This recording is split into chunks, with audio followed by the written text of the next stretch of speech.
శుక్లాంబరధరం విష్ణుం శశివర్ణం చతుర్భుజం ప్రసన్నవదనం ఛాయే సర్వవిఘ్నోపశాంతయే. కార్తీక మాసంలో అప్పుడే 3వ రోజుకు వచ్చేసాం మనం. ఇవాళ తృతీయ అధ్యాయం చెప్పుకుందాం, పురాణ కాలక్షేపం. ఓం నమః శివాయ. ఇవాళ పురాణం ఏమిటిది? బ్రహ్మ రాక్షసులకు విముక్తినిచ్చుట. ఆ కథ గురించి మనం తెలుసుకుందాం. వశిష్ఠ మహర్షి రాజైన జనకుడికి ఇంకా ఇట్లా చెబుతున్నాడు. ఓ నాయనా, ఈ కార్తీక మాసంలో, ఓ రాజా, ఈ కార్తీక మాసంలో స్నాన దాన జపాదులు ఏది కానీ ఈ కార్తీక మాసంలో ఏ కొద్దిపాటి ఆచరించినప్పటికీ కూడా అక్షయ ఫలితాన్ని ఇస్తుంది. ఎవరైతే సుఖాలకు మరిగి అమ్మో స్నానం చేస్తే నా చలి, నా శరీరం ఏమైపోతుందో, నేనేమైపోతాను అన్న భయంతో, ఆ శరీరం మీద ఉన్న మమకారంతో ఎవడైతే చెయ్యడో వాడు కుంభీపాత పరకంలో నుంచి 100 జన్మలు కుక్కగా జన్మిస్తాడు. అటువంటిది కార్తీక మాస స్నానము చెయ్యటం వల్ల ఎంత పుణ్యం ఉందో, చెయ్యకపోవటం వల్ల ఎంత పాపం ఉందో ఇప్పుడు మనం ఈ కథ ద్వారా తెలుసుకుందాం. పౌర్ణమ్యాం కార్తికే మాసి స్నానాదాంతునాచరేత్ కోటి జన్మాను చండాలయోనో సంజాయితే నృప క్రమాద్యోనే సముత్పన్నో బభీ బ్రహ్మరాక్షసః అత్రైవోదాహరం తీమమ మితిహాసం పురాతనం. అంటే దీని అర్థం ఏమిటంటే, ఈ కార్తీక పౌర్ణమి నాడు స్నానము కానీ, దానము కానీ, జపము కానీ ఎవ్వడు ఏ ఒక్కటి కూడా ఆచరించని వాడు కోటి పర్యాయాలు చండాల యోనుల్లో పుట్టి తుదకు బ్రహ్మరాక్షసులుగా జన్మిస్తారు. అటువంటి కార్తీక పౌర్ణమి నాడు కానీ, కార్తీక మాసంలో కానీ ఏదైనా సరే స్నానము, దానము, జపము అనేవి భగవన్నామ స్మరణ అనేది ముఖ్యము అని దీని సారాంశం. ఇప్పుడు దీని గురించి ఒక చిన్న కథ ఉంది, చెప్పుకుందాం మనం. అతి పూర్వకాలంలో ఆంధ్రదేశంలో తత్వనిష్ఠుడనే ఒక బ్రాహ్మడు ఉండేవాడండి. ఆ బ్రాహ్మడు తత్వనిష్టాపరిష్ఠుడు, వేదాంగాలు చదువుకున్నాడు, ప్రతినిత్య నిత్యాగ్నిహోత్రుడు, అన్నీ చదువుకుని ఆయన ఒక రోజున ఆయన తిరగని పుణ్యక్షేత్రాలు లేవు, ఆయన తిరగని స్నాన నదులు లేవు. అయినా ఒక రోజున ఒక గోదావరి నదికి స్నానానికి వెడదామని ఆయన బయలుదేరాడు. ఆయన వెళుతూ ఉండగా కొంత దూరం వెళ్ళేసరికి, గోదావరి నది తీరానికి వెళ్ళేసరికి అండి, కొంత దూరం వెళ్ళేసరికి మనకి ఏమవుతుంది, ఇప్పుడు మనం ఏదైనా శ్రీశైలం అటు వెళ్ళేట అడవుల్లోంచి వెళ్ళిపోతాం, నిర్మానుష్యంగా ఉంటుంది మనకి. అటువంటి ప్రాంతంలోనే ఈ బ్రాహ్మడు కూడా వెళ్ళేసరికి ఎక్కడ జనసంచారం కూడా లేదు.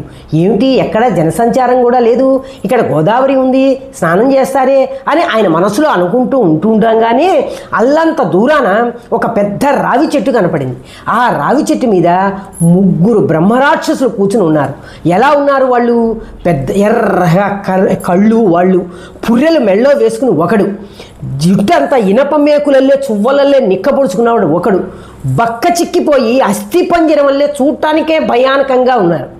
పాపం ఆ బ్రాహ్మడికి అల్లంత దూరం నుంచే వాళ్ళు ఏం చేస్తున్నారు, ఆ పెద్ద ఒక రావి చెట్టు ఉంది, ఆ రావి చెట్టు మీద కూర్చుని ఆహాకారాలు చేస్తూ వచ్చే వాళ్ళ మీద భై పడుతూ అరుస్తున్నారు. దూరం నుంచి చూసి ఆ బ్రాహ్మడికి భయం వేసిపోయింది. పాపం ఏం చేయాలో తోచక అప్పుడు విష్ణుమూర్తిని ధ్యానించాడు. ఏమని? త్రాహి దేవేశ లోకేశ త్రాహి నారాయణాభ్యాం సమస్త భయ విధ్వంసినే త్రాహి మాం శరణాగతం నాణ్యం వశ్యామి దేవేసి తత్వహంతో జగదీశ్వర. అంటే ఓ నాయన, దేవతలకు, లోకాలకు, యజమానులకు అందరికీ పుణ్యపురుషుడు అయిన లోకాన్ని పాలించే ఓ మహానుభావ, ఓ విష్ణుమూర్తి, ఓ లోకేశ, హరిహరాదులు, నాయన ఈ బ్రహ్మరాక్షసుల బారి నుండి నన్ను రక్షించండి. నాకు చాలా భయంగా ఉంది వాళ్ళని చూస్తుంటేను.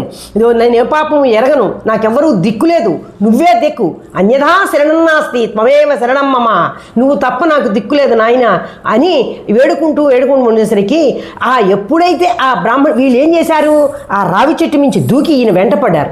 ఈయన పరిగెత్తుతున్నాడు. పాపం ఆ శరణాగతులను విష్ణుమూర్తిని ధ్యానం చేసుకుంటూ పరిగెత్తుతుండేసరికి ఆయన ఎప్పుడైతే వీళ్ళకి దగ్గరికి వచ్చాడో ఆ బ్రాహ్మణ్ణి చూడంగానే వీళ్ళల్లో మార్పు వచ్చేసి ఆయన్ని, నాయనా బ్రాహ్మణోత్తమ, నిన్నేమీ చెయ్యం, మమ్మల్ని రక్షించు అన్నారు. అప్పుడైతే అన్నారో ఆయనకి కొంచెం భయం తగ్గి వెనక్కి తిరిగి చూశాడు. చూసేసరికి వీళ్ళు ఆయన పాదాల మీద సాష్టాంగపడి నమస్కారం చేస్తున్నారు. ఏమిటి అన్నారు. ఏమిటనేసరికి, నాయన మేము బ్రహ్మరాక్షసులం, మిమ్మల్ని చూడంగానే మాకెందుకో అనేకమైన మిమ్మల్ని ఒక దేవుణ్ణి చూసినట్టు భావం వచ్చింది, మాకు విముక్తి కలిగించండి అని ఆయన కాళ్ళ మీద పడేసరికి ఆయన అన్నాడు, అసలు మీరు ఎవరు, ఎందుకు మీకు ఈ బ్రహ్మరాక్షసత్వం ఎందుకు వచ్చింది, మీరు ఏమేం చేశారు నాకు వివరంగా చెబితే దాన్ని ప్రాయచిత్తంగా మీకు నేను ఏదన్నా చెప్పగలను, ఏమిటి చెప్పండి అనేసరికి అప్పుడు మొదటివాడు చెబుతున్నాడు, నేను ద్రావిడిని, పామరుని అక్కసుతో నేను ద్రావిడ దేశంలో ఒక విప్రోత్తమ అంటే ఓ బ్రాహ్మణ, నేను ద్రావిడ దేశంలో ఒక గ్రామాధికారిగా పనిచేసేవాడిని. ఆ గ్రామాధికారిని అయ్యి ఉండి మన తనానే లేకుండా పొలం కొలతలు కొలిచినప్పుడు, స్థలాలు కొలతలు కొలిచినప్పుడు అన్యాక్రాంతంగా అవతల వాళ్ళ దగ్గర నుంచి డబ్బులు తీసుకుని మోసం చేసేవాడిని, బ్రాహ్మణ సొమ్ము తీసుకునేవాడిని. నేను బ్రాహ్మణ్ణి పుండి కూడా బ్రాహ్మణ సొమ్ము అపహరించేవాడిని. అనేక విప్రుల్ని విత్తాన్ని హరించాను. బంధువులకు కానీ బ్రాహ్మణులకు కానీ ఎవ్వరికీ కూడా ఒక్కనాడు పిలిచి భోజనం పెట్టి పాపం ఎరగను. నా కుటుంబ ఆ బ్రాహ్మడి సొమ్ము, నేను బ్రాహ్మణుని అయ్యుండి కూడా బ్రాహ్మడి సొమ్ము తిన్న తర్వాత ఇటు 7 జన్మలందు నా కుటుంబం అంతా సర్వనాశనం అయిపోయింది, అధోగతి పాలైపోయాను. నా మరణానంతరము దానా నరకం అనుభవించి చివరికి ఈ బ్రహ్మరాక్షస రూపంలో వచ్చాను ఆయన, నేను చేసిన పాపం ఇది అని మొదటి బ్రహ్మరాక్షసుడు చెప్పాడు. ఇప్పుడు రెండో వాడు చెబుతున్నాడు. రెండో రాక్షసుడు, ఓ పవిత్రుడా, నేను ఆంధ్రదేశం చెందినవాడని నిత్యము నా తల్లిదండ్రుల్ని దూషించుతూ, నా పెళ్ళాం బిడ్డలు నేను మంచి అన్నం తినేవాడిని, నా తల్లిదండ్రుల్ని దూషించుతూ కాలుతో తన్నుతూ వాళ్ళకి చద్దన్నము కుళ్ళిపోయిన పళ్ళు పాలు ఇస్తూ ఉండేవాడిని. నేను నా పిల్లలు మాత్రం మంచివి తినేవాడిని. బంధువులకు కానీ బ్రాహ్మణులకు కానీ ఏనాడు పెట్టినను నా తల్లిదండ్రులకు ఒక తీర్థయాత్ర చేయించి ఎరగను. నేను మాత్రం దేశాలన్నీ తిరిగి మంచి పనులు చేశా కానీ నా తల్లిదండ్రుల్ని పెద్దల్ని అందరినీ కూడా చాలా హింసలు పెట్టాను, అందుకే నాకు ఈ కర్మ పట్టిందన్నాడు. ఇప్పుడు మూడో రాక్షసుడు చెబుతున్నాడు. అనంతరము మూడవ రాక్షసుడు, ఓ సదాచార సంపన్న, నేను ఆంధ్రదేశంలో బ్రాహ్మణులను విష్ణాలయంలో పూజారిగా ఉండేవాడిని. విష్ణాలయంలో అర్చకత్వం చేసుకుంటే ఆ దేవుడి కోసం ఇప్పుడు మనం ఏం చేస్తామండి, గుడికి వెళ్తే కొబ్బరికాయ, పళ్ళు, పూలు, సాంబ్రాణి కడ్డి, ఇవన్నీ అగరవత్తులు అన్నీ తీసుకెళ్తూ ఉంటాం.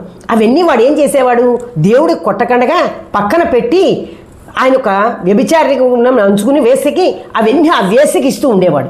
మనం పెట్టిన పదార్థాలన్నీ దేవుడికి ఇవ్వవయ్యా అంటే నేను తర్వాత కొడతానండి, నేను తర్వాత చేస్తానండి అని చెప్పి కొంత మన ముందు చేసినట్టు చేసి మిగతా అవన్నీ తీసుకెళ్ళి ఎక్కడో ఎవరికో ఇచ్చేసేవాడు.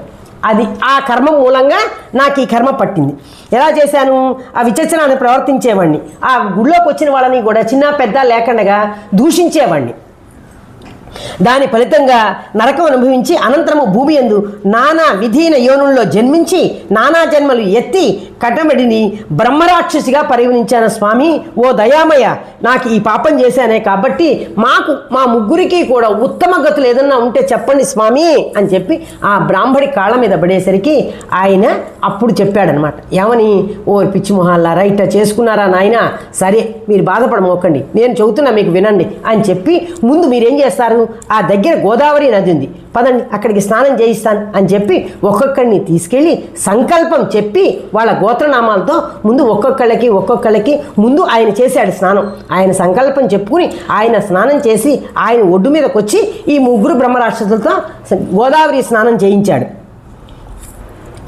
సంకల్ప విధానంగా స్నానం చేయించి ఆ బ్రహ్మరాక్షసులకి ధారపోసాడు. ఏమిటి, ఒక సోమవార ఫలితాన్ని ఒక బ్రాహ్మడికి, ఒక రాక్షసుడికి ఒక ఏకాదశి ఉపవాసం, ఒక రాక్షసుడికి ఒక పున్నమి నాడు ఒత్తులు దీపాలు వెలిగించినది ఒక రాక్షసుడికి.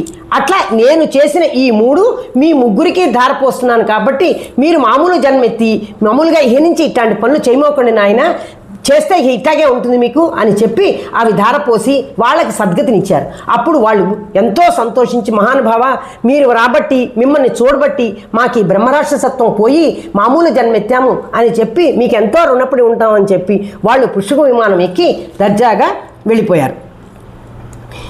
ఆజ్ఞ వలన ప్రభావితం చేసి కావేరీలో స్నానం సాధ్యం కాకపోతే ఈ కార్తీక మాసంలో కావేరీ నది స్నానం అతి ముఖ్యమైనది. ఈ కావేరీలో లేకపోయినా సరే, గోదావరిలోనైనా సరే, కృష్ణలోనైనా సరే, ఏదైనా సరే ప్రాతఃస్నానం చేస్తే ఇది ఎలాంటి దానికైనా దామోదర ప్రీత్యర్థం మనం సంకల్పం చెప్పుకునేటప్పుడు ఈ కార్తీక మాసంలో ఏమంటామంటే కార్తీక దామోదర దేవతా ప్రీత్యర్థం కార్తీక స్నానం కరిష్యే అని అనుకుని సంకల్పం చెప్పుకుని కార్తీక స్నానాలు చేస్తే ఏ కార్తీక స్నానము దానము దీపము ఈ చెయ్యటం వల్ల ఇలాంటి బాధల నుండి విముక్తి పొంది ఆ భగవన్ శివసాయుధ్యం పొందుతామని ఈ పురాణ కథంది ఇది ఉంది. స్వస్తి.